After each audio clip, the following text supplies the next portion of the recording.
ఎందుకంటే చాలా days months అయ్యాయి కెమెరాస్ లో మనం షూట్ చేసి. సో ఇంకా అవ్వలేదా అని. అవును, నాకుంది తొందరగా అయిపోతే రిలీజ్ చేద్దాం. బట్ ఏంటంటే బడ్జెట్ తీయండి నవీన్ గారు, ఎలాగో ఒకలా ఇది మన ఫిల్మ్, మీది కూడా ఇది ఫస్ట్ షార్ట్ ఫిల్మ్ మాది కూడా కదా.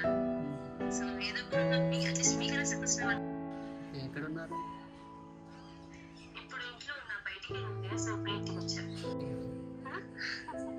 నిజంగా కొట్టదు మీరు. నేను చూస్తా అంటే స్టోరీస్ చూస్తా, మీరు ఒక్క లైక్ కూడా కొట్టదు. మీరు అడగాలనుకున్నా కానీ బాగుంటుంది కాబట్టి అడగండి. అది కాదు, మీ వెక్కి ఉన్నారు కదా, ఎలా చెప్పారు కదా,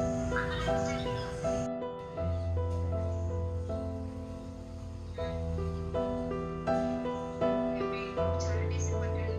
సారీ ప్రాబ్లమ్స్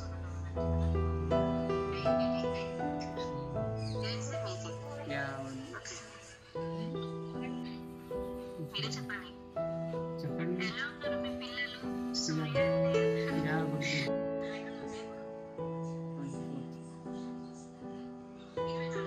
యా. ఈ మధ్య కదా మీరు కాల్ చేస్తే వస్తాను చెప్పకుండా వెళ్ళాలనుకో. నైట్ లో నాకు బాగా అంటే కొన్ని దినాలు ఓకే, ఓకే. నేను చెప్తాను. నేను హైదరాబాద్ రాగానే కాల్ చేస్తాను. అది చిన్న బర్త్డే పార్టీ ఉంది, వస్తారు కదా. అప్పటిదాకా సవ్యంగా జరిగిన కొన్ని పనులు కొన్ని పరిస్థితుల వల్ల ఆలస్యం అవ్వచ్చు. అలా అని మనం చేసిన ప్రయత్నాన్ని ఏ ఫలితం లేకుండా ఆపేయకూడదు. ఓపికతో వేచి చూద్దాం. ఏమో మన రోజు దగ్గరలోనే ఉందేమో.